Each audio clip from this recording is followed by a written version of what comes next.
Then wait 3 seconds. Hey, everybody, welcome to another retro horror special. I'm here with an excellent creator, an amazing friend, a fellow advocate for accessibility, the Pope Michael. Oh, Hello. Hello. so, why don't you introduce yourself, Michael? Yes, my name is Michael, the DM Pope on Twitter, Pope Michael pretty much everywhere else. I am a homebrew maker. I make a lot of homebrew for Dungeons and Dragons 5th edition. I'm also a writer. I've recently written a book, Wacky and Wonderful Wild Wigs, and it's a supplemental for Dungeons and Dragons 5th edition that uses wigs. And it looks amazing. It's on my to review list for my Sunday TTRPG reviews, actually. Oh heck yeah, heck yeah! I've had a lot of really fantastic reviews. Literary DM did one recently that's actually getting pretty popular. I, It's better than most. I saw, and I'm like, I saw they had a tweet last night that there's something going on with the algorithm where they're getting more likes than views, and I'm like, oh, I know that pain. I have Well, here's more. the thing: is that this all of a sudden you popped open, all of a sudden there's like 300 plus extra views. So it's like something weird with the views, kind of like catching up.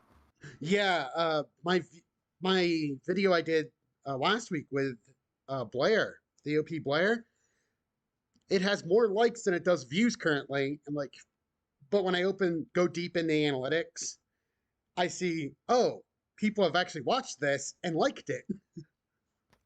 Yeah, it's the inline views and all that. I used to do social media marketing a couple of years back, and that was kind of always one of the weird things. If you kind of put it too much in like advertising or social media or whatever, your inline views get a little wonky. Are we clones of each other? Both have masters in IT, both did social media marketing. I Yeah, we've I, got a lot in common. I did SEO at my old job.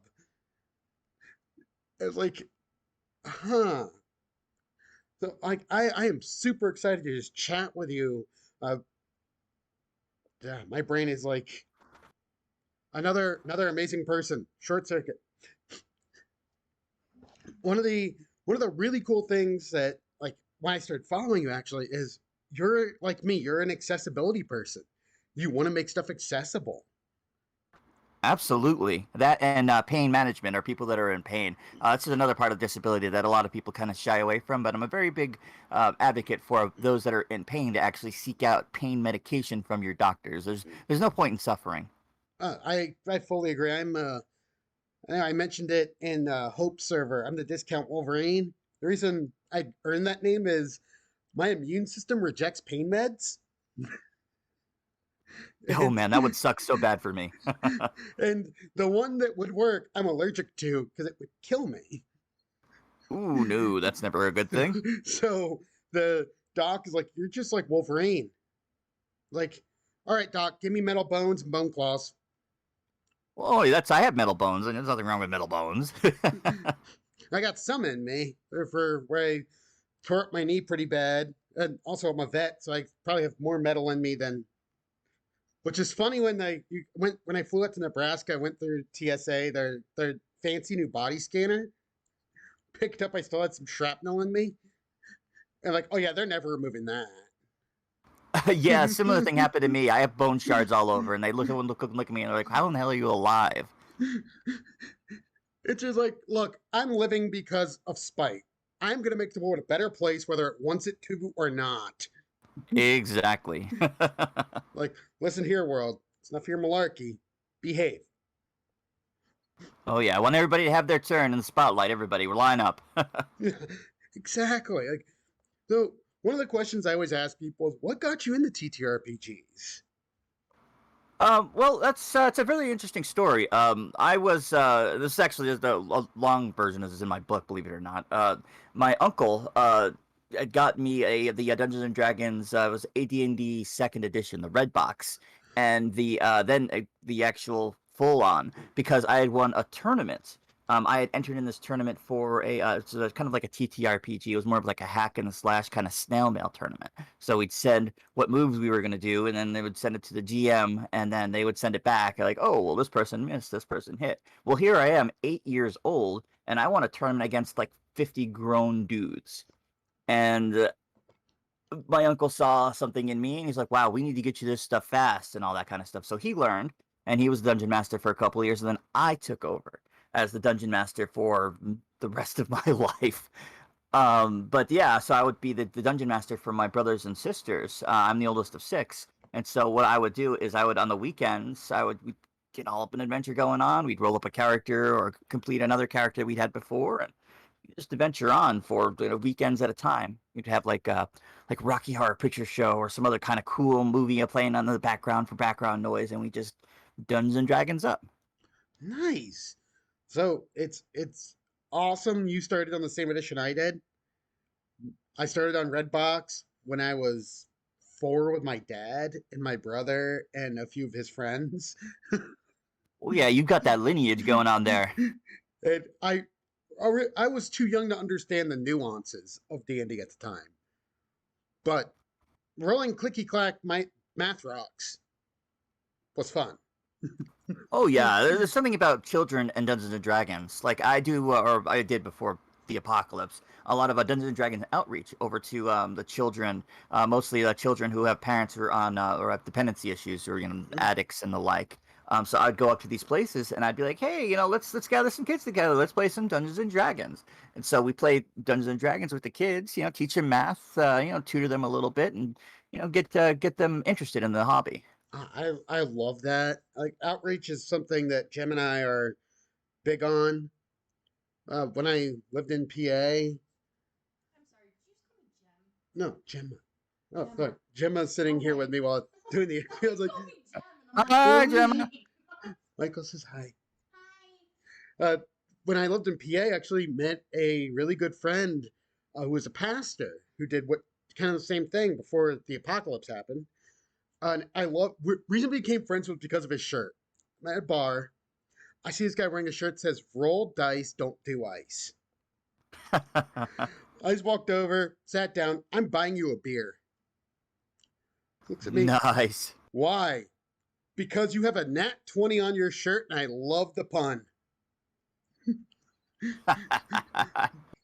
I gave him my business card because at the time I was making dice for people, and he's like, "Oh, I'm a youth pastor at a outreach center with people whose parents can't really be there for them because of various issues." I was like, "How many do you need?" Nice. Like, do you need books? Very nice. Do you need anything? He's like, well, we need about 30 sets of dice. I'm due next week. And of course, that's super awesome. He thought it was bar talk, and I show up the next week with a bunch of dice and a bunch of books people donated to me. Like super awesome. Like, I need help getting these out of my car. He's like, I mean, he saw just the one box in my front seat, and he knew I was disabled because I had my walker with me. Oh yeah, I'll help you. Then I hit the button to open the trunk. All right, I'm gonna go get some guys. How did you do this? I reached out to the community. Oh, and such a fantastic community it is. Like, I just mentioned on Twitter, hey, I have this pastor who's doing this thing that I think is really cool. Please send me books. Please send me dice. Send me TTRPG stuff. I did not think that a company that now I will no longer support would have been so kind to send me stuff. That's completely off brand now. You've heard. I know you've probably seen the box. Oh yeah, all the companies going on right now. But I was like, oh cool. They're like, we'll send you a box of books. Well, a shipping crate showed up at my front door. Whoa, that's cool. I was like, how do I open this? I had to call my ex-wife's brother to come down with his roommate and 2 crowbars to open the box. Wow, that's super cool, man. That is. And we're just like, Like, you guys want some of these books? No, we don't play that game. Can you help me load it into the car? My car dropped down. I'm like, oh God. Oh, geez, I bet. And then we saw the weight on the box on the side of it. 2,200 pounds. Woo, yeah, you're lucky you're able to get your car. I wouldn't want to go over any speed bumps that way. It's like 2,200 pounds of books that we just donated because, like, I love what this guy's doing. He's still doing it today. Nice. He just actually followed me on Twitter, and I realized who he was, and I was like, "Oh, hey, it's you!" Super cool. And I DM'd him, "Hey, are you still doing this?" "Yeah." "That's super Wow. awesome. Will you be on my Yeah. show?" Yeah, well, it's actually it's similar how I got in as well with because you usually need to have some kind of like nonprofit or whatever. Well, I originally went in. I was doing I do tutoring for GED tutoring for people who are underprivileged or folks that are in trouble with the law, so that they can have more lenient sentences, so they can be with their children. And that's what originally had got me started. Is I got in there doing just basic GED tutoring with everybody, and then eventually I got well, let's teach math via Dungeons and Dragons. And so I started teaching math via Dungeons and Dragons and probability, yada yada yada, and eventually it just got down to me having a Saturday night with the kids. That is so awesome. Like, you can't see my face right now, but like, ah, I'll that pitch you is with like so the emoji with the cool. mouth open. Yeah, it's like bigger than that because I have a really big mouth. I'm just like, I love when we can use TTRPGs to teach people. Oh, absolutely. And plus, I get to write off all my Dungeon Dragon books as tax expenses. Good to go. So, hey, that's a plus. Absolutely. Like, my big love in this community is just helping people Same here. in any way we can. Like, I think it's why we became quick friends because we're both like, hey, let me help you. Let me. Exactly, exactly. And you can kind of like, you can tell we have the same spirit, a lot of it, and a lot of the same mindset on a lot of things. And I think that really helped us kind of vibe together. I think so too. Like when I first saw you on Twitter, I was like, ooh, new book. That was my legit my first thought. New book. Oh yeah, yeah, new book. Hopefully If, the first of many. I hope so because I want to see more of your work. It was like new book, and then we got into a thread together and just kind of hit it off. It's like, oh, we're both helping hype people. I'm telling them, you know what? It's okay to have a bad day. Well, okay, here's something for your show that I'm going to give to your show. An announcement that I was going to make here in the next couple of days, but I think I'd do better in your show here. That's actually partnered up with somebody that does art right now, the fantastic pixel artist. And we're going to be working on a new project together. We actually started laying the groundwork here last night. Nice. I love their artwork. I'm excited to see what you come up with because I follow them on Twitter. Yeah, it's super cool. I don't want to give away too much now, but at the very least, that announcement is that I have partnered up with somebody in another book now that we're profitable is going to be on the way. Nice. I can't wait. And anybody watching this, if you don't already, follow Michael. Like he's one of our positive forces in this community. Actually, you Well, thank convinced you. I me. appreciate it. You helped me come out of my own little shell of saying, yeah, I'm a disabled creator. Like, Oh yeah, disability. It's not a label. It's not really even a tag. It's just something that happens to you. It's not yeah, who you are. It doesn't define your person or your being. Disability. Yeah, it gives you a better perspective, but it's not your definition. yeah, exactly. I mean, you're, I have, like I said last week, I took a few days off of doing anything, really Twitter, recording, and everything because I was like, uh, I am in too much pain to function, so I'm taking some time off. Oh yeah, self care is super important. Either which way. I mean, even if you weren't disabled and you were in pain, yeah, take a couple of days off. Folks will be there. Yeah, especially even if if you're in pain, you're disabled or not, you need to take that time. You gotta let your body heal. Body, my sensei used to say, there's four things that make us who we are: body, mind, spirit, and soul. And you got to take care of all four. If you don't, Absolutely. you're gonna crash. Yep, for sure. And not just the physical portion. You also have to take care of mentally also. Your brain is an organ just like any other organ. And Mm, if it gets sick, you got to take care of it. yeah, I mean, oof. I know you probably been there while writing stuff where your brain is just like does not compute. Oh, yeah. That's why I write down everything possible before I do anything. That way I can develop ideas as opposed to come up with the new ones. And that's a great lesson for anybody listening. Write down everything. Because you never know when an idea will come back and you're like, oh, did I think of this already? Yeah, even if you think the idea is like stupid or, oh, that's so bad, you can develop a bad idea into a fantastic concept. Yes. The module I'm working on currently, I'll be giving out next month for the Ooh. um, Carnival of Horrors. We're rewriting it. Some of the verbiage, because when I originally wrote it, it was the 90s. So some Oh, terms won't so click. Oh, so you're doing the exact same thing I have like 10 years of stuff that I'm releasing over on Coffee for like free. That all I'm doing is just cleaning up a bit. Yeah, I'm making it the language more acceptable for today Yeah, 'cause because things change. Things change a lot. I'm not who I was back in 99 when I wrote this. So, you Hell, I'm know, not who I was this morning when I had a bowl of cereal. And you change, you gotta adapt. yeah, I was like, some of these terms, they don't fly anymore. And some of these act like I wrote this for 3.5. So, Oh yeah, it's a whole other beast. like 3.5 had a lot of things in it that we can't do in 5e. So I'm rewriting it for 5e and like, yep, it's gonna be free. The fans on Twitter voted. So I was like, hey, I have these 3 modules I just rediscovered. What should I rewrite to 5e? Well, hell yeah, that sounds like fun.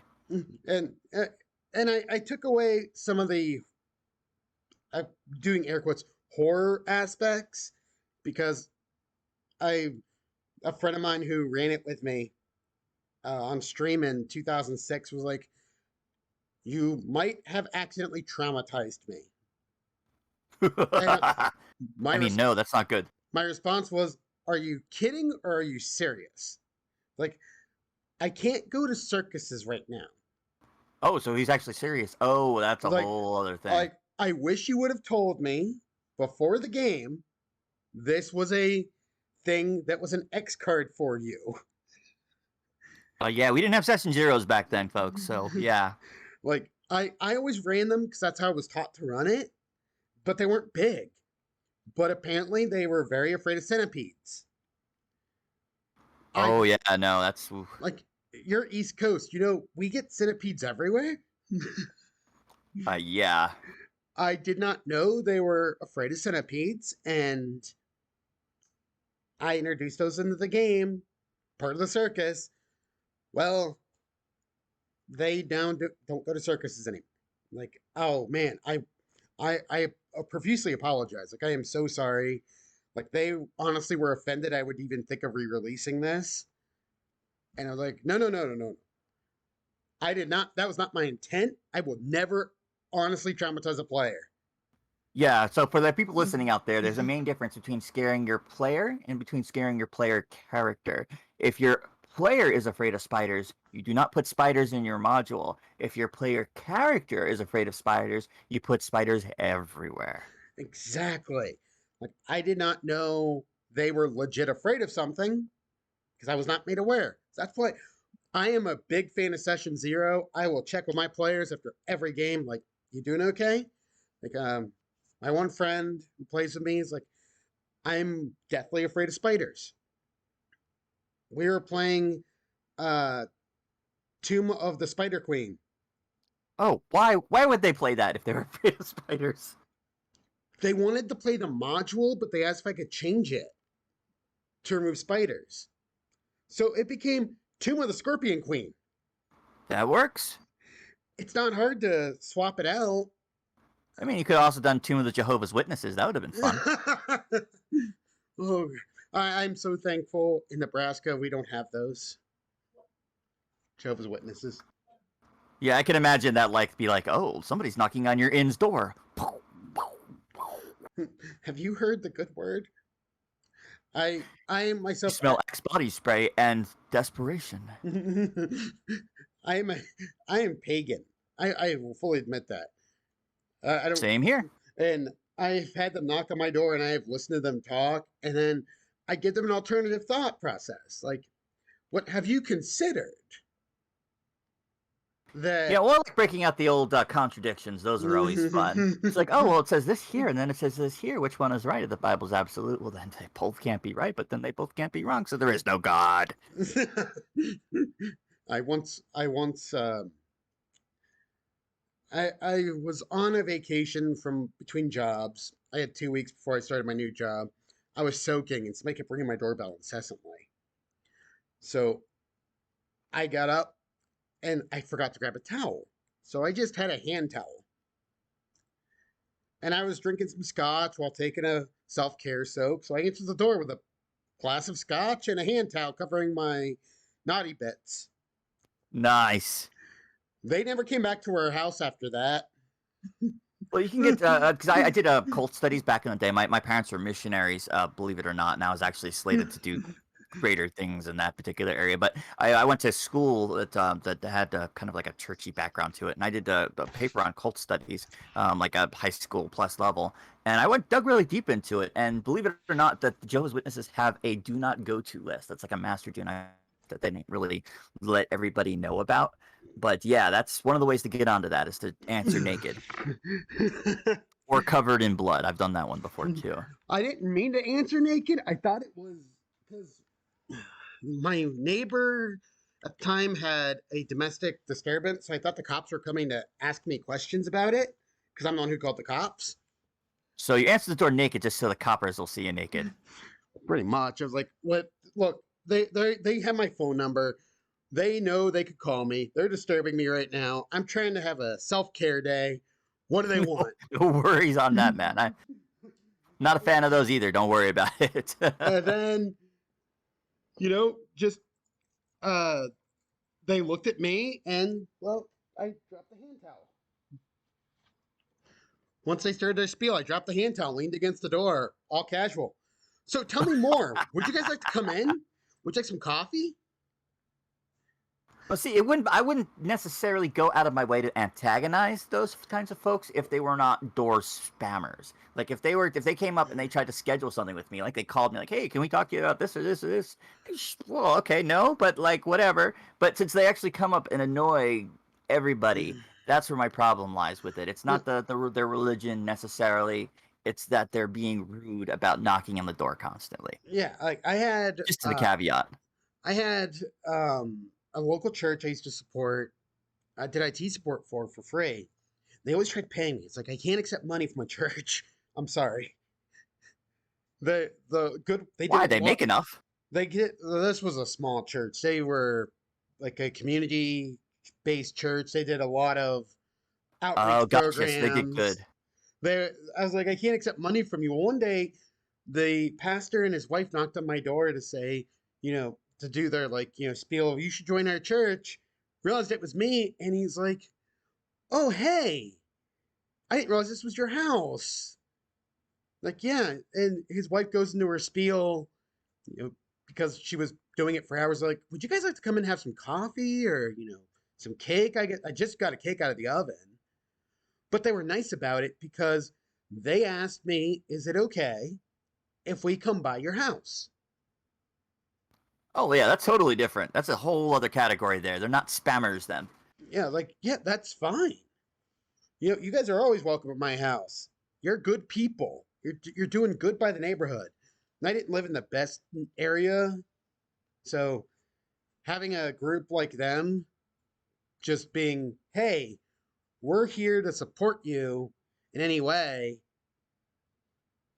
made I was like, "Oh yeah, come on in. Let's have some coffee. Had some cake. Had some coffee, cake." They gave their spiel on their religion, and I was like, "I understand that's what you're supposed to do because your faith tells you to do that.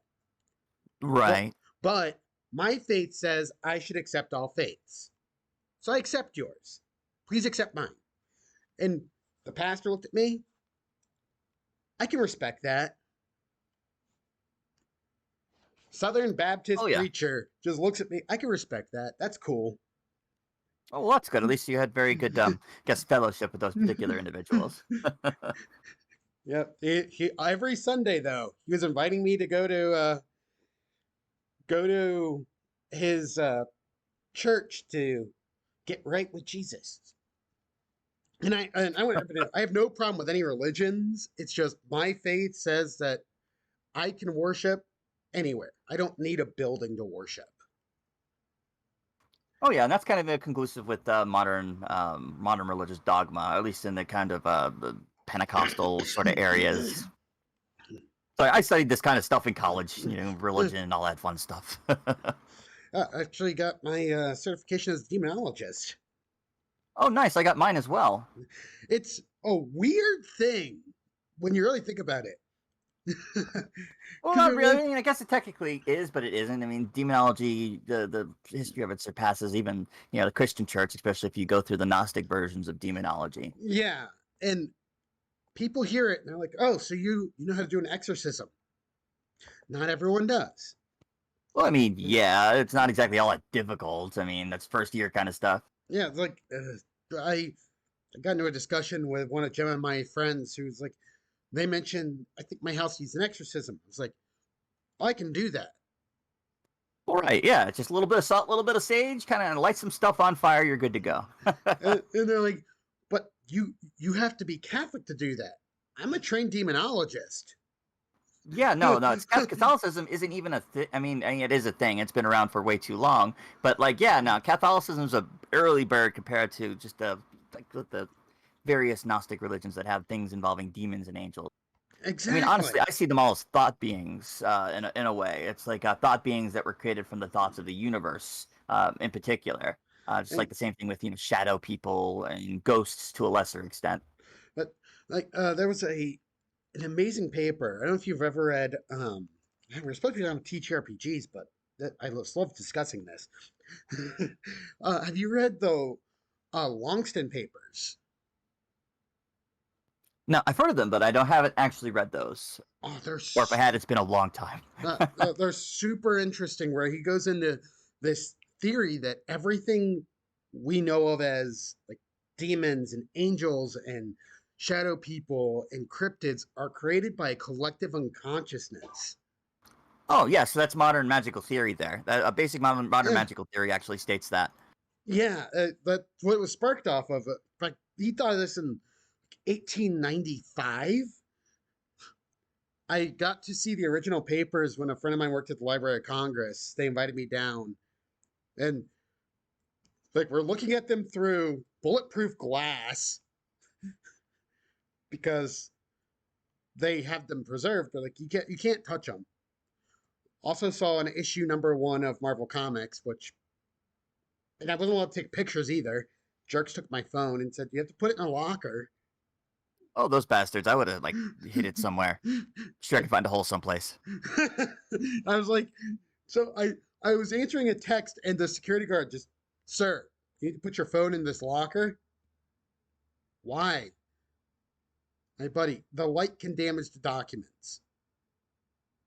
It's I a mean, it's brightly true. it's a brightly lit room though.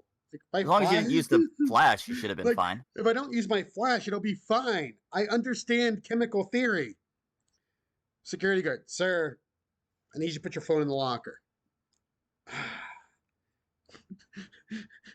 Man, those Oh, joy kills, I tell you. like, but Sting of Mar, like, but saw the Longston papers. Then that first issue ever done by Stan Lee and Jack Kirby though was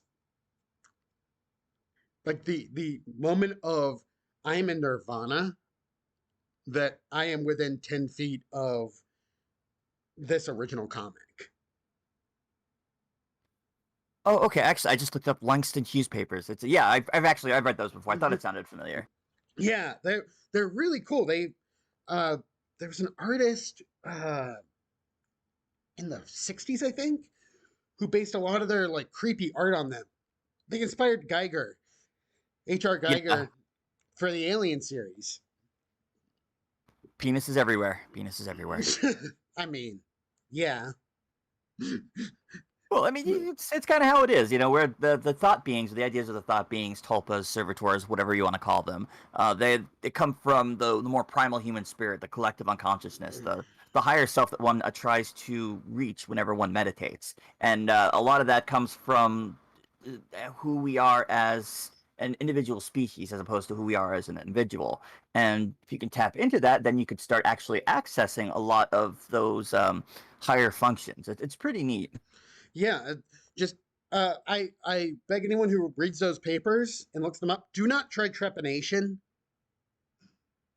Actually, do not try any of that. Seek out somebody who is in the area that can do that kind of stuff and have them teach you. Do not, Yeah, under any circumstances, try anything on your own. Anything that we say, I mean, I am a doctor, but I'm not your doctor. So take that with a grain of yeah. salt. I'm a shaman, but I would not like if you come to see me, I am going to do the things and I can teach you to do the things, but do not do the things on your own. They're like Yeah. I would recommend learning meditation. You can read about it, you can find apps, you can find someone who can teach you how to do it. But meditation can also lower your heart rate, lower your blood pressure too low.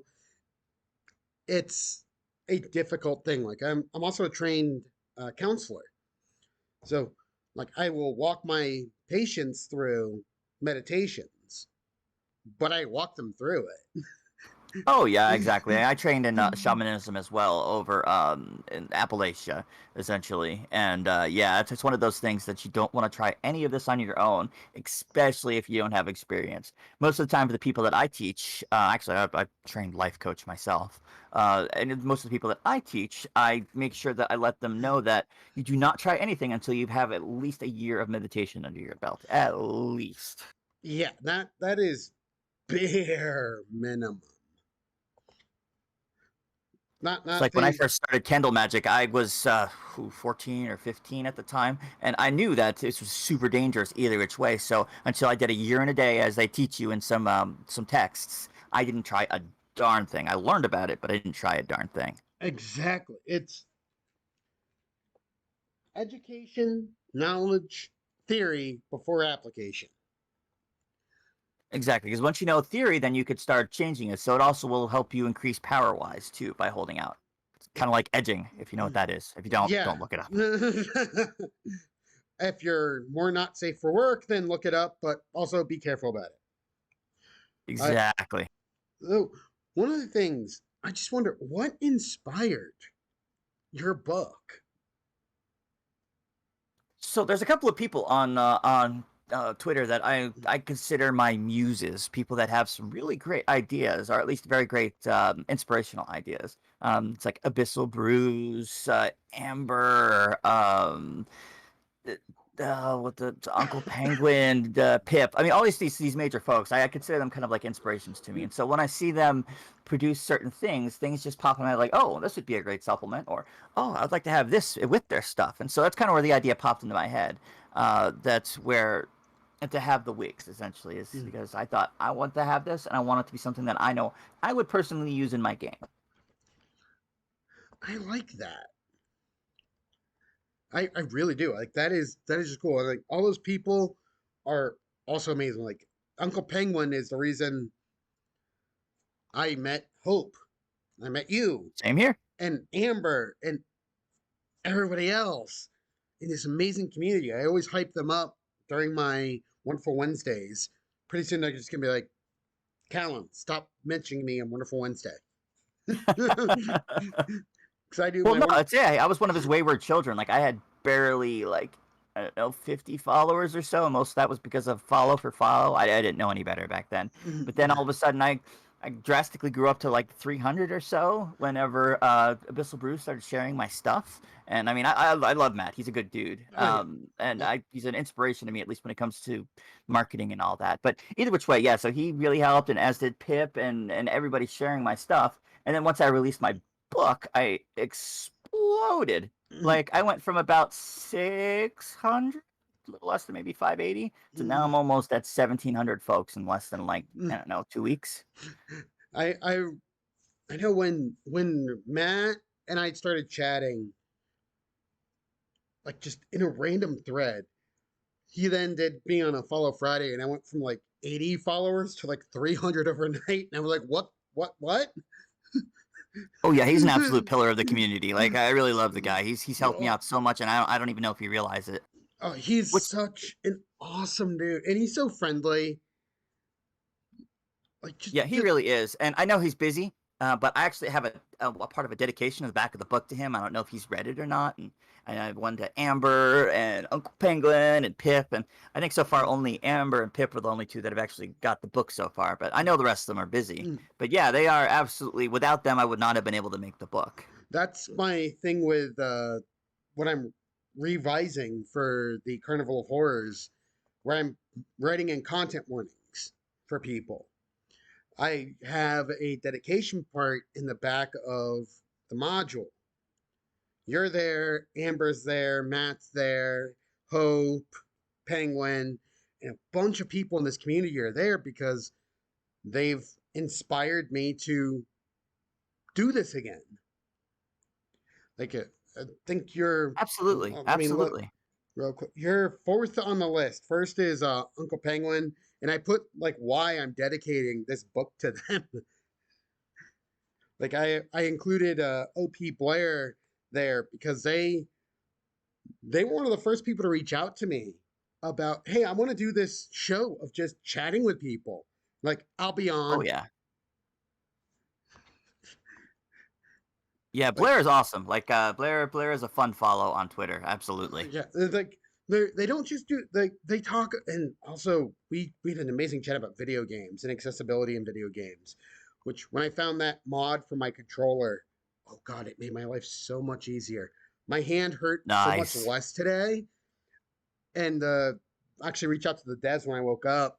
I was like, oh, that mod you guys made was fantastic, and it's not a hardware mod; it's a software mod, Really, that's cool. which makes it, I think, even better because the hardware mods are kind of clunky to attach. And if you got to clip here, and do all Oh this yeah. extra work, but they made a software mod for your controller. That's like a big one for the Xbox controller.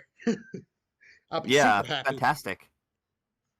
I let them know this morning. I was like, hey, so I tried your mod out last night on stream, and it's a little bit too sensitive, but I could adjust that sensitivity from the control panel you sent me, and it worked great. I got I got nerve damage 30% of my body. My hands aren't what they used to be. Oh yeah, preaching to the choir on that one. I know what you mean. And having a mod that is software enabled that I can just install, which I love the new controllers because they're smart controllers, quote unquote, Yeah. that I can just install to my controller that will say, hey, don't use the D pad, use the joysticks for games, Nice. made a world of difference for me. Like, Very nice. like a few people on my stream were like, "Yeah, that you're playing much better." Well, that's super awesome. I'm really happy for you that you're able to find something like that. I'm hoping like they mentioned to me in their Discord we're all in. They're like, if Sony doesn't accept it, we're releasing it anyway for people Yeah. because this needs to be a thing. They originally just modded games to make them accessible, and now they're like, you know what? No, hardware should be accessible. Oh, absolutely. Like that one game, Sekiro, the one that everyone was like, this game, Everyone's playing right now. yeah, like it shouldn't be set on only hard mode. They made a mod for the PC that makes it so you can turn down the difficulty Nice. because they're like, it's called, they're, I'm gonna give them a shout out here and I hope they don't mind, Mod Team X. They're an underground modder group who are all ex game developers who were fired from a very big company Blair and I talked about, Blizzards. Yeah, well, I do something similar myself. I have a programming background, and so I do a lot of hex editing on all the games that I play in order to change up some things to a little bit more accessibility for myself, which can get a little fuzzy whenever you're doing it for online games, but I don't care. I just use it for Mm, myself, so they can't detect it. that's awesome. Uh, Steam. Steam's new accessibility update. I love that they did it. I hate they did it yesterday while I was about to stream. Oh, yeah. And it's 60 gigs Oh, geez. Yeah, that's a big one. because it's an accessibility update for any game that you played on Steam. You have on Steam. So Right. Well, two I've got like 500 gigs. plus games myself, so I don't know. Uh, But I have a gigabit internet connection, so I also don't like 60 gigs. That's like, whatever. until you're about 10 minutes away from streaming and you're like, oh. Well, I could literally download 60 gigs in about 10 seconds, maybe less. Oh no, but on Steam's network because it has to do it per game. It's 60 gigs per game. Oh, Jesus Christ. Yeah, that's a little bit much. A little I'm bit like, much. okay, I'll play Alien Isolation. Oh, there's an accessibility update. Okay, Wow, that's 60 gigs. I'll play Dead by Daylight. There's an accessibility Who in the patch. world releases a release like that on the weekend? Jeez, that's not right. Friday at 3 EST at launch. And I'm like, I was just playing Aliens earlier today. Oh no. And now you have an update that's supposed to fix the accessibility. And it's kind of messing up my vibe here because like I love that the Steam is trying to be accessible to people now. Right. I mean, the heart's in the right. Execution seems a little bit bonkers. But 60 gigs, what are you installing on my hard drive, Steam? Yeah, that's like a whole other game. Like What are you? Fallout 76 is like 60 gigs in total. It's more now because their new update Bethesda did. Yeah. Well, Which, man, I'm having a lot of fun with that one. Oof. oh, I loved that game when I could play it. Well, I now it's they've got the new like it's actually almost like an accessibility update where you can change all the settings to make things a little bit easier on you, and so you could change things around and make playing actually worth it if you're disabled. ooh, I like that because I can only play for like an hour at a time with the controllers. I can't do keyboard mouse anymore, sadly. Although I grew up keyboard Well, I mouse mean, if player, and I I have mean my if you want to add me on that one or anybody else that's listening, I am Pope Michael on there as usual. But I yeah, it's I can understand that. I was having to play with the controller a little bit when I wasn't unwell last year, but now that I'm back with the keyboard and mouse, I'm actually having so much more fun. I got stabbed through both hands, so my hands don't function right. Oh yeah, being Oh, stabbed sucks. I've been stabbed 3 times myself and shot once. Never fun. no, it's not. It's like I got shrapnel from being shot somewhere in me. Well, Yeah, one thankfully, of they were able to get all of mine out. I was in the service for mine. Caused bad night last night, or my brain thought I was back in a place I'm actually not. Ooh, yeah. I was like, kept telling myself, I'm not back there. I'm in Nebraska. I'm at home. Yeah, I've been there before too. I've had a little bit of that, but that's a whole other, P- not service related. PTSD sucks. It really does. I mean, the only way I've been able to figure anything out was just through meditation, and I've been able to Uh, really do well in getting through all of that. that's what I did before I went to bed. I was like, I'm not taking my phone to bed with me. I'm just laying down with Gemma. I'm closing my eyes. Gonna count back from 100. And I have this what I call a void meditation where you let the bad thoughts go. Oh yeah, I know that kind. And so I just let all the bad thoughts go when I went to bed. Didn't help the nightmares, but it did help me sleep for about 12 hours. So Fantastic. normally I sleep 4 hours a night. Yeah, I can't even think of the last time I slept more than 4 hours myself. Like, I don't, the only reason I don't like that meditation type is your body is just, we're going to shut down now. Yeah. You're going to wake up when you wake up. I always feel weird afterwards, like I'm hyper aware, which is kind of worse than being. Yeah, it's kind of one of the symptoms of that kind of meditation is being hyper aware or very body aware. So, uh, again, those of you listening, do not do this unless you have been trained and Yes. learn how to do it. Yeah. Because doing it without supervision at first can go very wrong. Like I am now aware of the air purifier pulling air across the room 20 feet away from me. Yeah, and plus it can actually end up attracting some bad things towards you as well. It's usually Mm-hmm. ignorance protects ignorant, as they say.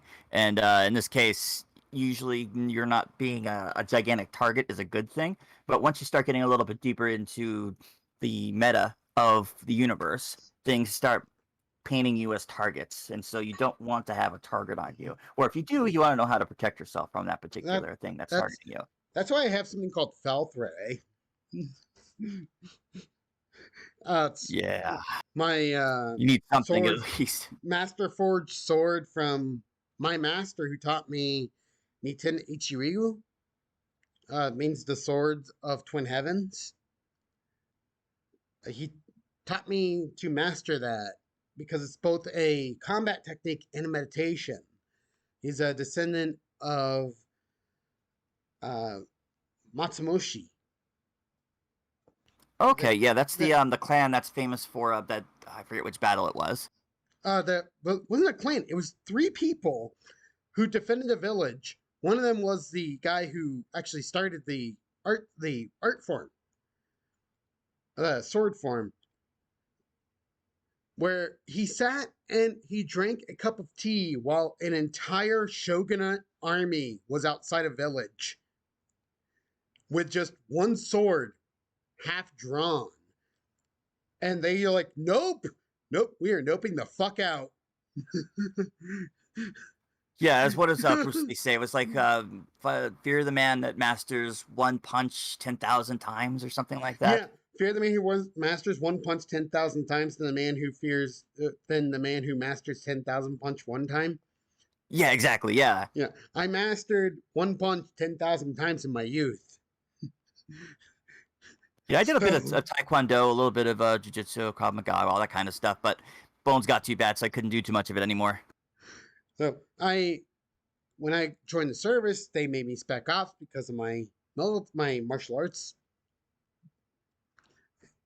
record, and well, being a registered weapon in 4 states, they're like, no, you're not gonna be just a diver.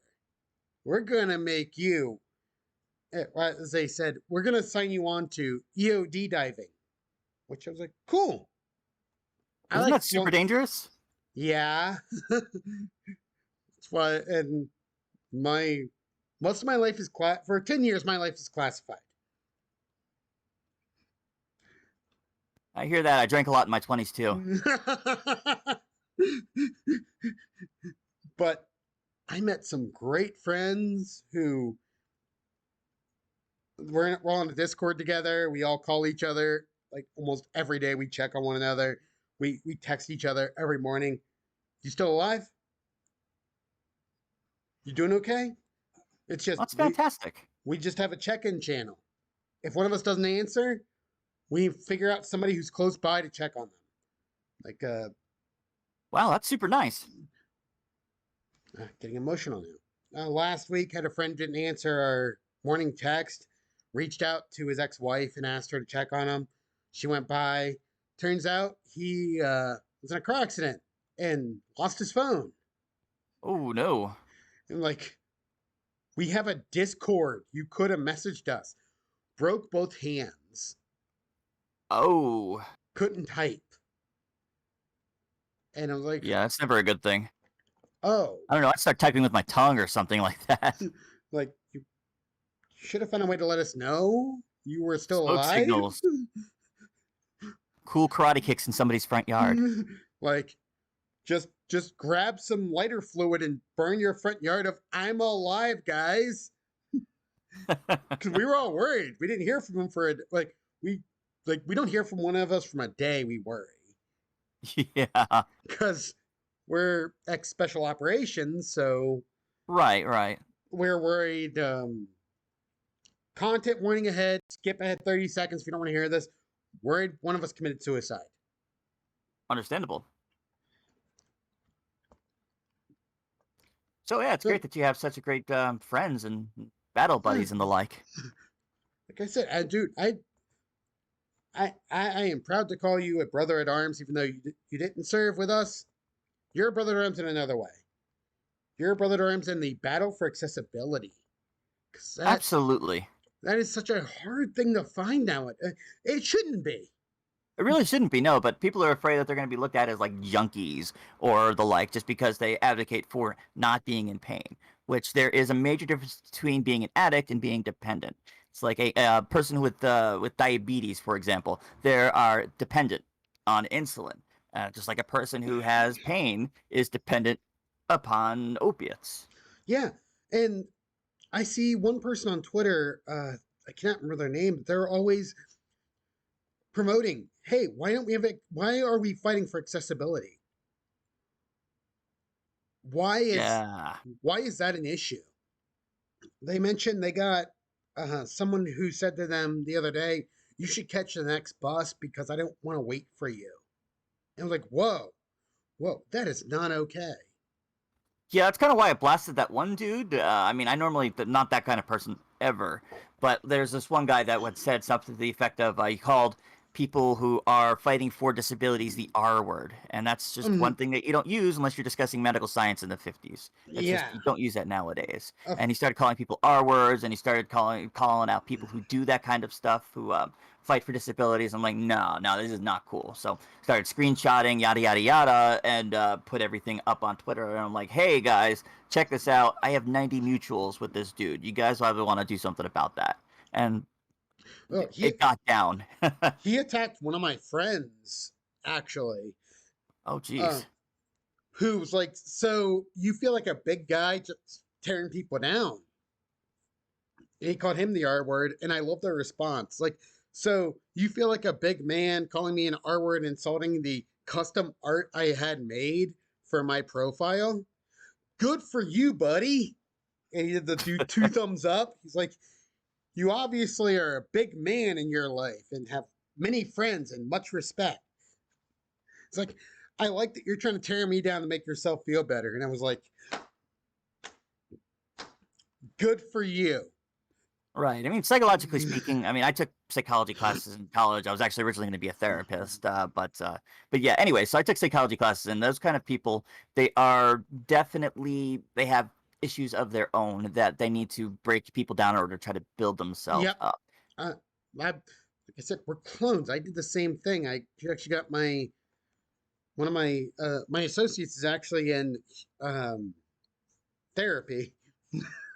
Oh, neat. Masters in IT, two bachelors in engineering, and associates in therapy. Oh, So wow, that's really cool. my only useful degree, therapy. Right.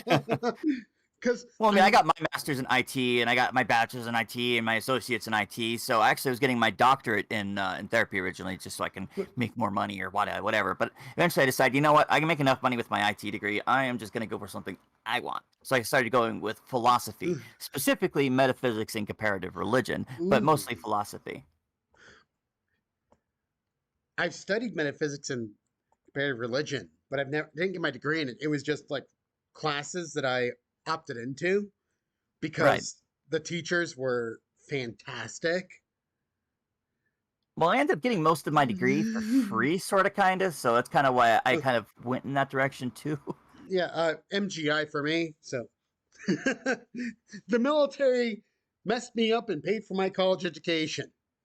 Well, see, here's the thing that's a pro tip for everybody who's disabled. There are so many grants out there, that will pay for anything college-wise, and actually anything pretty much in particular, but mostly college-wise. Like my degree was almost like $500,000, and it was paid nearly 100% of it, all but like $4,000 of it, by writing up grant proposals and applying for disability grants. The Pell Grant is great. Oh, in I Georgia? Yeah, you can get it anywhere now. When I was in the Really? service, they mentioned it to us when I was in my because there's a 60-day for Spec Ops people. There's a 60-day waiting period before you can get out if you're injured, just for Oh, okay. psychological review and all that fun stuff. One of the what they called watchers came to me and he's like, "You're smart. I want you to go to college. Well, that's good. I want you to like. You're too smart to just be one of these guys who just wallows. Go to college. Do your best." And my CO came in, who was like my other dad, and he was like, "Apply for these 9 grants aside from your MGI." Yeah. Because his daughter's disabled. He's like, "You can get these because collapsed lung, nerve damage, shrapnel, PTSD." So I did. I think about my college education was about the same as yours, except for about 12 grand. They would not, the only thing they didn't cover was my second engineering degree. Oh, wow. There's so many grants you can get. There And really is. if you need help with them, if you're listening to this, you need help, reach out to the Hope for TTRPG community. Oh, yeah. I can point you in directions too if you need anything. We are all willing to help. There are a lot of us who know how to do that. Like Gemma has to write grants for her job occasionally. So she knows how to do that weird word BS that they want. Yeah, it's a skill. It's a skill that you have to develop. But I mean, once you get it, it's the same with starting up nonprofits. Like I've helped probably 3 dozen people at this point to help start up nonprofits because they think it's overwhelming. But in reality, it's just a little bit of the verbiage. So if you also need any kind of help with starting up a nonprofit, if you want to, for example, do a D&D style outreach, then yeah, come up to the Hope for TTRPG community and come and ask me any questions that you have. We have to be related somehow. Because in PA, when I lived in PA, I helped start up like a dozen nonprofits for TTRPGs. Yeah, it's super fun. We must be related. Like, Oh yeah, brother from another mother, as they say. Hoorah. When Gaming for Fear started, they reached out for me. And Gaming for Fear is a fear-based, like, you play scary games. But they raise money like Extra Life does, but rather than for video games, it's for tabletop RPGs. Nice. Man, I might have to do them for this year because usually I do a 24-hour live stream every year around Thanksgiving, Christmas. So I pick a charity that was really cool. So I might look into that. Matt is, we have a lot of Matts in this community. Matt is a really decent guy. You know who I am. I gave you my name. Just tell Right. them I sent you if you reach out to them. And hopefully he still remembers me because it's been like 2 years since I worked for them because of COVID. Right. And they haven't been able to do it because of COVID. We tried getting a thing together last year virtually, but no one was interested. And I was so disappointed. I'm like, it's for the kids. Right. Well, now that we have a little bit more pull in the TTRPG community, I think we could probably work something up a little bit better this time around. I want to do something like that out in Nebraska. I actually reached out to Matt. I was like, hey, when he responds to my email, I was like, do you want to expand? Because you're just local to one area of PA, a little cluster of Harrisburg. Which Harrisburg is huge, I know, but right. That's like Harrisburg, Hershey area. Like, let's expand. Let's go to other states. Let's move and do more. Why are we so focused on local when the world is hurting? Right. Like, and the reason we did Gaming Against Fears because kids get scared. Mm-hmm. I went. I actually worked with the local. When I lived in PA, worked with the Ghostbusters group. They have a Ghostbusters uniform with my name on it. Oh, neat. They made Did you me. do actual ghost busting, or was it more of a Ghostbusters kind of thing? We did. They were a part of the Northeastern Paranormal Society. Okay, I know them. I actually worked with them, I believe, many years ago at this point. So we wore suits when we did, you know, investigations and things, but what they were like, hey, we're doing. Reason I got in the Game Against Fear was like, hey, we're doing this thing. So I made up a bunch of dice for Ghostbusters, Nice. and I ran the D6 Ghostbusters game. Very nice. And wearing a Ghostbuster suit, they also made me a proton pack. Those things are heavy. I bet. I bet you can make them pretty light nowadays. Oh Yeah, I yeah. did electrical engineering and all that fun stuff. Actually, I'm Oh, an award-winning inventor. But yeah, I probably make something like that and make it pretty light.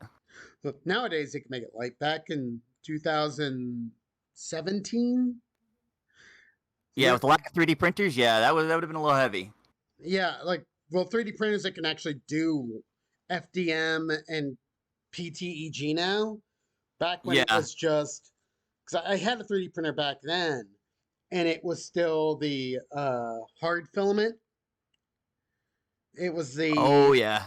It's like uh, the stuff that's like milk cartons are made out of. yeah, it was PETG1. Like I mean, technically, yeah, it's proof if you bit it big enough. it was heavy, and we did a light show for some kids at a children's hospital that I loved. It was amazing. We did the scene from the original Ghostbusters 2. Do re mi egon. It had a light show with a ghost we quote unquote captured Nice. with a because I made the trap, but that thing was still heavy because I formed it out of metal. Ooh, yeah, that sounds dangerous. Put in a pneumatic foot pedal, hit the Wow. foot pedal, which was from a kick. What do they call them? A kick set for a drum. Ooh, Friend gave me because he didn't need it anymore because he got a better one. So it opened, lights came out, the kids loved it. I was so nice. happy. The people who paid us for charity were happy. They loved the show. Like, oh, you should do this next year. All of us. We need to figure out how to make this lighter. Yeah, you might be Like, able to turn a kid into an actual ghost if you hit him with it. I mean, actual ghost. I would just draw my Falthray and be like, all right, here's what's gonna happen. We're gonna negotiate while you're here, and I got some sage bundles to banish your ass. If you're a malignant Oh, spirit, I got sage. If you're not, I got sweetgrass. If you're a demon, well, I got a bunch of other stuff to handle you. yeah, got a thing of chalk. That's all I need. I also got a silver lined sword, so I'm along that the lines of that. If it's not harming anything, just let it be. I mean, it's not yeah, that big of a deal, no matter what it is. like there, and I want to say, speaking of specters and spirits and things like that, not all specters are bad. Not all spirits are bad. Some of them just are chilling. They can help you. Yeah, it's actually super neat. I live in my currently I'm taking care of my grandmother, and she's I guess we call it my ancestral home or whatever. But she has a bunch of rooms that she rents out to people, and there have been a lot of family members that have died in this house, and this house is super haunted, like to the point where I see full-bodied apparitions of like my grandfather and my uncle and relatives and people that have just lived here. It's like all the time. Like if a night doesn't go by that I don't see something, then it's weird. And like it's not a bad thing. Yeah, it's Like not a big deal at all, especially if it's family too. If it's like, oh, yeah, it's a ghost of my mother. I've seen some outside. They don't come into the house because I warded our house. We're I right. warded That's awesome. mine. I have my room Jim, warded. I warded mine Gemma's house from them. But I'll go outside in the middle of the night and just have a bit of my pipe. I don't smoke nicotine anymore. I smoke nicotine uh, less tobacco with a mix of herbs. Normally sage, rosemary, and raspberry leaf, just to Oh, calm my wow. nerves before I sleep. and I'll see things walking through our yard, and I'm like, "Hi, how you doing?" And I've had them just look at me and be like, afraid of me. Well, once you get to a certain level and you start shielding, you actually become minorly invisible to certain things, and that's Yeah, kind of how it like is. like I am a ghost to them. They're just going about their day, Well, you know what's and really interesting is that you can mess with people who are empaths. You know, the ones that are able to sense one's feelings and all that by doing I call it a negative shielding. So it's a point where it's like a reflective camouflage shielding. So you'll see empaths that are normally nice and calm around people that can feel them because that's how they kind of see with their third eye is around people. But they won't see you to the point where they'll bump into you or they won't notice you and the like just by doing kind of like a negative shielding. are you my clone? I used to do that where I would make myself invisible to my family. I have a family of empaths. I'd be sitting on the couch and just make myself go away. And I'm like, where's he at? Yeah, because they get so dependent on that sixth sense and people not knowing how to do that, that whenever it's tricked like that, it's devastating sometimes to some people. Gemma, that happened I did to Gemma once accidentally. I I was having a bad pain day. When I have a bad pain day, I tend to internalize. So I Yeah, I and that shield causes the neg. Yeah, I do that too. shield internally, and I came in and I walked into the living room. And Gemma was working on something. I sat down in my chair, and she looked up like 20 minutes later. Where the hell did you come from? Yeah, yeah. I used to do that accidentally with my ex-wife all the time too. It was just like she's a super empathic sorta, and I'd sit down and she'd look at me, where, what in the world? Where did you come from? I Like, I did. don't know, my mother's stomach. I did. My ex-wife do sometimes on purpose, but she doesn't watch me, so she doesn't even know. I would, because she would stream in her bedroom. When we got separated, we had separate bedrooms, so I would shield myself after a bad day, and I'd come home, unlock the door, and I'd sit down on the couch, I'd grab a beer, and I'd go up to check on her. I'm like, "Hey, I'm home now," because the dog would be going nuts hearing I'm home, and she would close the door when she worked, and the dog was her dog, Ah, gotcha. and she couldn't figure out why. And then one day, because she was also pig, and she came down, I learned about reverse shielding. Stop doing that. So you don't own me. Like, the funny thing is, the reason she learned about it is I used to run a YouTube series on paganism, and she watched my video. Oh, well, yeah. Give away some of your secrets, then people will start wondering. And she watched my video on reverse shielding. She's like, I learned about it. Stop doing that. It's not it's not okay. Well, leave your door open so the dog can hear me come in. Stop coming in Yeah. so quiet. Um Yeah, and if you do it stronger, like if you really concentrate on it, you can get to the point where you can even just get around dogs and cats and all those other things too. I couldn't get around the dog because she knew my smell. Ah, gotcha. She was half blind. She got older, so she could smell me. She couldn't see me, but she went by smell. Oh yeah, well that's a good way then. Like you, you could hide your vision from folks, but smell is hard. Yeah, other Pheromones are senses are hard. difficult. Absolutely. I've I know there are some, like my grandfather, who was a shaman as well, could hide his scent from people. Yeah, I've gotten to that point as well. Not just scent, but all senses. If I have to be really going at it full force and like having a good Oh, day. But absolutely. And the you thing is, that's so draining, though. yeah, that's the problem. It's so draining. I've learned how, but 30 minutes later, I'm like, I need a nap. I Yeah. mean, Gemma walked in one day while I was sitting at my laptop just chatting, and like, "Are you home? Hey, babe." And I'm like, "Oh, hi." It's like, made her, I spooked her because I didn't realize I was doing it. Yeah, that's the problem. That's one of the things that people don't understand about disability is that sometimes you do things that you don't quite realize, and if you have particular abilities, you do those particular abilities you don't realize. It's It- kind of like a coping mechanism for the pain. yeah, that's what I was doing. I was like, I need to cope with this pain somehow. Well, the main problem is that if you don't, if you are a chronic pain person and you do have abilities and the like, then sometimes you can project the pain onto people, other people, and so you have to be very careful. Hmm. I accidentally have done that a few times, and I apologize, Gemma, every time I do because it's a autonomic response.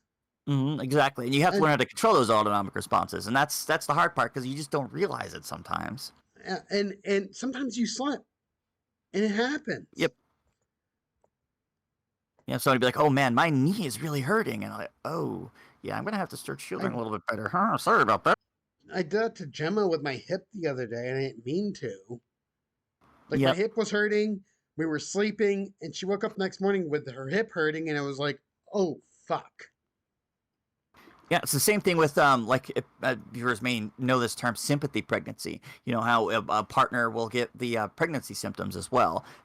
Pregnant women who have the children inside of them, children are very, very psychically active, and so whenever the child is there and the mother is there and they connect, they can sometimes project those particular emotions. That's sort of what we're talking about, like a sympathy pregnancy, but in this case, sympathy pain. Yeah, and it's what I do to control that. Well, I mean, I was taught martial arts, so I know I can grab my sword. What I would suggest to people is find a stone. If you're in pain and you feel like you're going to project your pain, grab some, don't grab hematite. I know every Oh no, pagan not book hematite. says it. It's a bad idea. I have shattered so many of those. Get tiger's eye. Hell, grab some quartz. Get a piece of Oh, granite yeah. off the ground. Yeah. Grab some granite, grab some quartz, grab a natural stone. Hematite is a manufactured stone. It does not help that much with pain. No, rare earth magnets might, but that's a whole other subject No, there. they can, but then you gotta deal with, other There's other issues things. that comes around with it, though, Yeah, unfortunately. like the whole rare earth magnets tend to have uranium in them. Yeah, and that can cause cancer in certain people. Yeah, and so I avoid those most of the time because there it's a negligible amount of uranium. Let me be clear, it's negligible, But but any kind of radiation is it's bad. still radioactive, and if you're sensitive to radioactivity, you don't want that. Yeah, it's the same people that have issues with flying. It's a similar amount. Like if maybe you were to carry a big thing of hematite, lodestone, something magnetic or whatever that's natural, it'd be the equivalent of maybe smoking like one cigarette a year. Yeah, it won't affect you immediately, but long term, Yeah, after about 80 or so cigarettes. it could have according to the state of California, it could have an effect on you. And according to, two people who understand genetics, it could have an effect on you.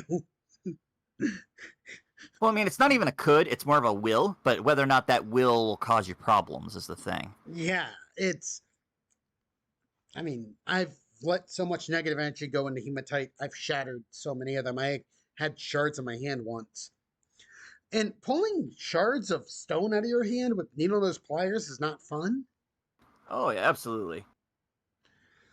Mm. Yeah, I've had them explode before. Before when I was a kid, I threw one into a fire, and you're not supposed to do that Oh because of the no. water. Yeah, yeah, I've had to pull them out. I still have the scars from that, unfortunately. I do too. Just looking at my hand, like, okay, there's 1, 2, 3, 4, 5, 6, 7. Yeah, I guess for me, I guess I have more stab wounds than I have rock wounds myself, but that's a whole other Uh, subject. I Yeah. So here's a question for you, man. And we got one we ask every week: pineapple on pizza. yeah, How does that for you? it depends on the pizza. Now, if we're talking, it also depends on how they cook the pineapple. So I was asked that question during interviews, and I forgot because we got just vibing. So I asked you first, so I win. No. So, uh, if it's a grilled pineapple on a pizza with bacon and pepperoni, yes, but it has to be grilled first because when you grill it, then bake it, you remove that acidity and you get the sweetness out. Yeah. Uh, Yeah, I literally ate a pineapple pizza, or at least a piece of pineapple pizza, in order to prepare for this particular interview. So I kind of agree there. I don't really do sugar all that often, but when I do, I'd much prefer it to be a little bit on the mild side. So grilled for me as well. I I learned that trick when I was working at a restaurant, actually, where we sold pizza during Ooh, lunch nice. rush, and the one chef who I love this guy. He punched a vice president in the face once for insulting his steak. Wow. Well, not punched, more so slapped him in the face with a medium rare steak. Otherwise, it would have been a huge mistake. And then he's like, "This is how we make the pizza. We grill the pineapples on a charcoal grill. Then we bake it on the pizza. The pizzas took about 45 minutes to make, but I But I bet that tried was on one point. once. But oh god, they were New York style pizza. Mm. Oh yeah, being in New York, I that's one thing I really enjoy is New York style pizza. It's absolutely fantastic and worth Like every penny. if I want a deep dish, I want Chicago. If I want a pizza, I want New York. Well, I've learned that in New York here, there's a style called Sicilian style. You don't really see many other places, and it's deep dish essentially. It's a deep dish Yeah, pizza. it's And Sicilian's the deep dish that you didn't know you needed. yeah, it's I highly, anybody that visits New York, I recommend New York style pizza 100% of the time. But also, if you get a chance to try Sicilian, give it a try. It's Chicago, but kind of like Chicago plus some a little. It's Chicago meets New York in the best way. Oh man, it's so delicious. And Like I think I'm actually gonna go get a pizza after we're done here.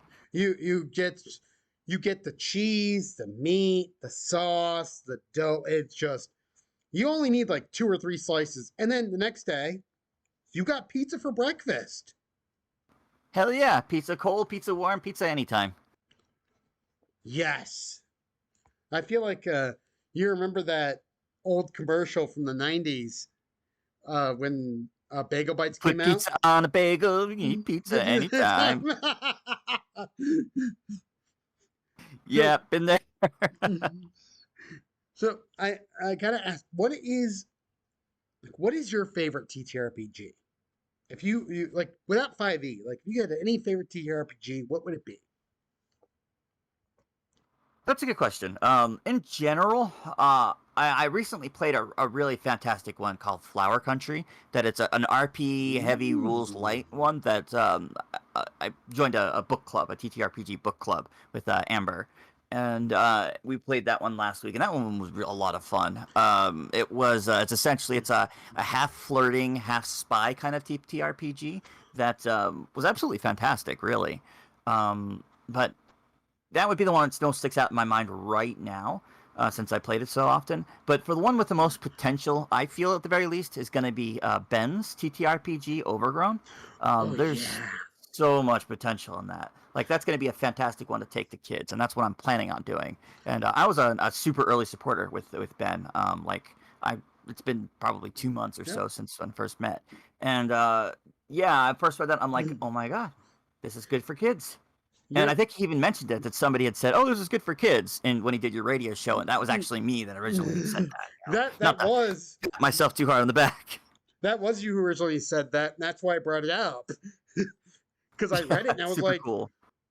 Michael was right. This is great for kids. Yeah, it's like I saw it, and Ben was having some problems with interaction and the like, and so I was still really small at that point, but I started spreading the overgrown literally everywhere for him, and hopefully it helped him a bit. And since then, it's come leaps and bounds. Like I am shocked every time I see how much further it comes. Yeah, and I'm happy when I see that Overgrown is growing. Like with your work, I'm happy to see that it's growing because that that is what my core is help small creators grow. Like Wizard of the Coast is huge. Yeah, they own 5e. But we as creators, we as content creators, own our own work. And Yes. it's why I'm kind of against Dungeon Masters Guild. I don't know if you've ever read their fine print. Basilisk and I were talking about it on a tweet thread the other day. They own your work for 5 years. Yeah, that's why I'm not doing anything involving Dungeon Masters Guild. Like, I mean, I know I'd sell probably 1,000 copies or whatever on Dungeon Masters Guild, but no, not gonna happen. No, that they don't deserve your hard work. I'm gonna hype the hell out of your stuff. I've been having Which I few appreciate. few bad brain days lately. No Bad worries, no need to have excuses. No few big deal, man. weeks. But like brain, want to hype. Also brain. Not Yeah. enough spell slots. We're at level 1 spell slots right now, dude. We need level 2 spell slots to hype. Well, thankfully, we have a wig for that. There's a Wig of the Magi that allows you to have an extra spell slot. But if you use that spell slot, there's a 1 in 20 chance that the wig's just gonna eat it and then poop a little bit. I like that. You're like Jim and I were actually before this interview. Jim and I were talking about how awesome your book looks. Well, thank you. I put a lot of effort into it. Like this is so cool, and I told one of my players to check you out. You know, like I can wear wigs because they're a cosplayer. Mm-hmm. Like I can wear wigs in our campaign. Yes. So you're saying you're going to allow this entire book in our campaign? Yes. With the caveat that some of those wigs are a little bit on the tier 4 side, so just a little careful on that. Now, like, you remember you agreed to play in the TPK theater, right? But Yes. all my characters can wear one of these wigs, as many as you want. Their only responsibility is I can wear wigs in D&D. And that was my point. It's like, what is something that there's nothing out there about? And I searched, and I could not find. I found one wig, and that was a wig by some random creator like 8 years ago. That was a wig, and so I'm like, oh, there's a market.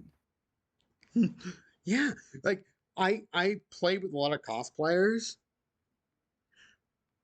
in my monthly game, so they saw wig in D&D and were freaking out. Oh man, that's so awesome! I'm glad to hear that. I really am. It's like I also wanted it to make sure it was also LGBTQ plus friendly as well. You know, with trans individuals using a significant amount of wigs, and so there's one of the goals was to make wigs a accessible thing to everybody. That's what my monthly game is, all LGBTQ folks like myself, and that's what drew them in Nice. to your product. It was like someone's making a thing for our community. Like I said, I'm myself in pan, and I don't really have a gender.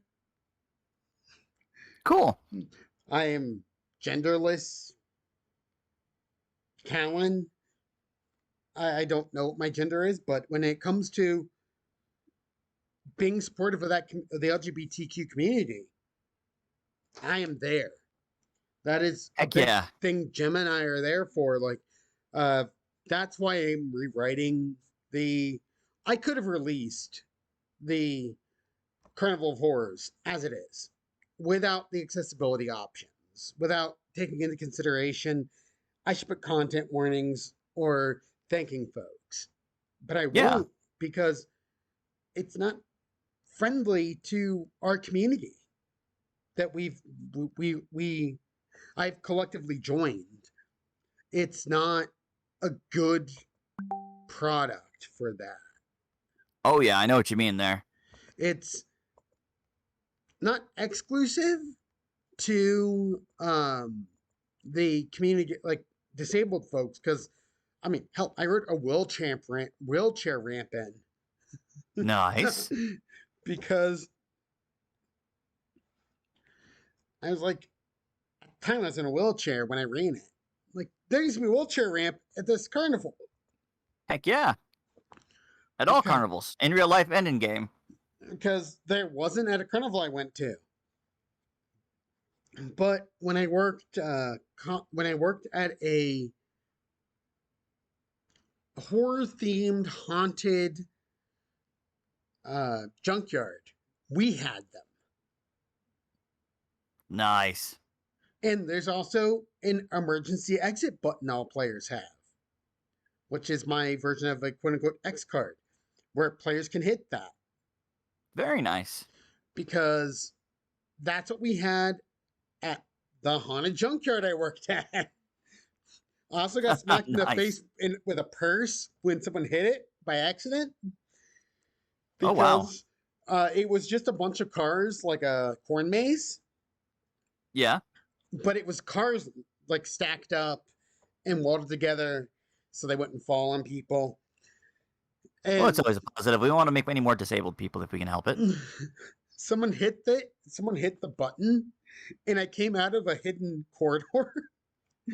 Oh boy. And this lady didn't know she hit it and whacked me in the face with a giant purse because I was wearing all black and a balaclava. Oof. That was our uniform because we're supposed to be spooky, quote unquote. Oh, that sounds like you were spooky. Also, I was 5'11" at the time and, 210 pounds of muscle. Nice. So you have a guy looks like Dave Batista almost approaching you in all black. Wouldn't you be scared? Oh, yeah, absolutely. My brain did not recognize I might scare someone with my height and mass. I'm just like, I'm going to help. Yeah, well, that's understandable. I mean, hell, I was at one point 6'2" myself. I shrunk down to, I think I'm like 6 foot or 5'11" right now at the moment. But yeah, that's I know how that is. People get scared of you real fast if you're too big. I'm 5'8" now, but 5'11" with all that muscle. Just, ma'am, I'm here to wham! Purse to face. And man, that sounds fun. I didn't react. I just like, you hit the buzzer, you needed help. Would you like to exit the maze now? Her response, oh no, I'm so sorry. I didn't mean to hit that. Okay. I'm so sorry that she freaks out. I'm so sorry I hit you in the face. Well, thankfully, no harm, no foul. At the very least, you can have like a weight or something in that. Like, it's fine. I've had worse. I'm going to disappear again. We had little smoke balls. Like, then just drop and disappear behind door. Hey, that's cool. Go Reminds me of they don't need help. It was no, that's super cool. It's like we based them off the Ninja Turtles Ninja Disappear smoke balls. Yeah. So it was just snap, boom, and gone. See, I'd be afraid I'd end up like Kung Pao, that movie where I just hit the smoke balls and all of a sudden it'd just be like a little puff of smoke. Like, okay, I'm gone. It was so fun, and I hope they bring it back. The owner is a great friend of mine, but he's worried about COVID, so he's not bringing it back till everybody's COVID safe. Oh yeah, to the end of the apocalypse. I mean, we're all kind of on hold on that one. Everything between my dating life and everybody's haunted mazes, all on hold till after COVID. Exactly. It's just yeah, it would be extremely straining. I'm sure if I was in some sort of relationship at this point in time. Imagine being stuck in a house with somebody like 24/7 for 2 years. I was in the house with my ex-wife for 2 years, almost over a year. Oof. Then I moved in with Emily or not, Gemma. Sorry, moved in with Gemma, and it has been. We've had some rough points because, part of it was because of my PTSD. Understandable. I've had some bad moments, and we made it through it. She helped me through it, honestly. Well, you found yourself a hell of a woman, that's for sure. And we're happy. we That's made it good. through COVID, and we actually talk about it quite often, like what new things we've seen. And she asked me how I know stuff, and I'm like, that's classified. Because I I'm out of the military, but I'm still a part of certain things. Well, yeah. Well, once you have a security clearance, that's something that you kind of have to keep under wraps. Yeah, and I'm like, I wish I could tell you, but I can't. Like I ended up having to get some kind of super low security clearance in order to do database servers for voice over IP work. What I did, I traveled over Europe and all that, putting in Ugh. phone servers essentially. Mm. So I had to get just a little bit of a clearance in order to be able to go to certain places. I'm feeling some of the places you might have been at. I was guarding those places. Well, I mean, there's just basics ones like the UK, France, South Africa a couple of times. South I Africa, was. I Mhm. was I was there a few times guarding some VoIP people. No, I mean, might have even have encountered then in that case. Mm. But yeah, that was what's it, Johannes? I forget Johannesburg, something like that, South Africa. Uh, Johannesburg. We may have yeah, that met and just not realized it. Where absolutely possible. I just saluted you, called you sir, and you went on your way to do your job. I mean, it sounds probable. That's kind of how it was. It was in like 2007, 2008 ish. I was there. We may have met, friend, and Hell not yeah, awesome. realized it. Just I was on a military contract for Johannesburg, and uh, I was there for 3 weeks before I went to Kabul. Nice, nice. We may have met. I might have. I just mean, that's an extreme possibility. just I was also going to school for IT, but it was remote learning, so Nice. like we could have met and just not have known it. I mean, it's if you want to think that's absolutely possible, if not probable. Because like I said, I went a couple of times. It wasn't just like once or twice. They had some really messed up VoIP servers. Oh God, yes. I was going. I had my associates in IT at the time, and I'm just like, I could fix this. My commander, you're here to guard the actual people doing work. Well, the problem is that their firewalls, their firewall properties were just so messed up. And I'd put in for these certain changes to happen, and they do it, and then I leave, and then they'd revert the changes, and that's where Oh most of the problem was. yes, mm, I will tell you why I know that after we're done recording. Yeah, no worries, no worries. But yeah, I also went to Korea, and all these places I'm sure are absolutely wonderful. But I saw the inside of a server room, so I have no clue. Like Oh, the server rooms in South Korea are beautiful, though. Their wiring, oh, they're immaculate compared to like South Africa. I mean, you can eat off the floor practically. yeah, like their cabling is just fantastic. Yeah, on point. Labeled cable snips, just it's a dream come true for an IT person. Absolutely. Yeah, Canada had really good ones too in certain areas as well. You can't technically name off, legally speaking, the place that I worked for, but I mean, either which way, I would say that was one of the better ones. Brazil was the worst. I was there. I was there at one point doing some work, and eh, let's say HE does a lot to fix that. Yeah, it's like it's a mess. Yeah, I don't want to bore people with too many technical details, but Yeah, needless to say, the problem is going to be from the head down. If you're going to look for any kind of problems in those sorts of areas, if it's a management issue 100% of the time. if you're in IT and you want to go into IT management, I was a director for years. Start with your cabling team. Yes. If your cabling is bad, your network will be bad. Yep. The stronger the base, the taller the building, as they say. Oh, wow. We've been chatting for well longer than my normal episodes. So I'm going to wrap up this episode. We can still keep chatting if you'd like. Yeah, sounds like a plan, but I know your viewers are probably bored to death by now. Probably. We went from D&D to TTRPG to just random rants and but I Oh do yeah. want to say thank you so much, Michael, for Thank joining you me for having today. me. And all of your stuff. Like hype everything. And we're gonna put it in the description below this episode. Sounds like a plan. Like I said, I am on Twitter. I'm at the Pope Michael. I'm usually Pope Michael on pretty much every platform, either which way. I just, like I said, put out a book, Wacky and Wonderful Wild Wigs. It's available now for purchase on Ko-fi as well as on Itch, if you have a preference. Um, I also produce free homebrew, usually outside of the last 2 weeks, usually 1 to 2 pieces a week, and absolutely free for you to download. Everything from maps to full-on adventures to lots and lots of homebrew magic items. So if you have any questions or have any problems, just come to me. More than happy to help. And let's not forget, you got a new thing coming out soon. Oh yes, yeah, so working on a new book here. To keep an eye out for those kinds of announcements.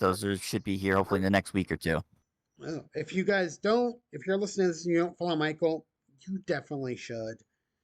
As always, as I always say, hydrate, medicate if you got to, be kind to each other. It the world's crazy right now. If we're not kind to one another, who will be?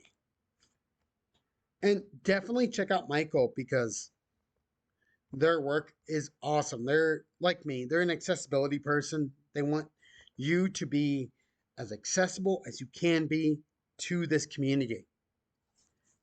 And if you don't already follow them, retweet their tweets, check out their book because it's coming up on a Sunday review that I have planned.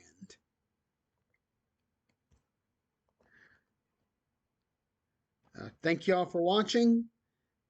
This has been Callan Hill, your host. I normally do the spookies, so you don't have to, but Michael didn't make a spooky. He made just an awesome thing. And I want to thank him for chatting with us today. Thank you. And we are signing off.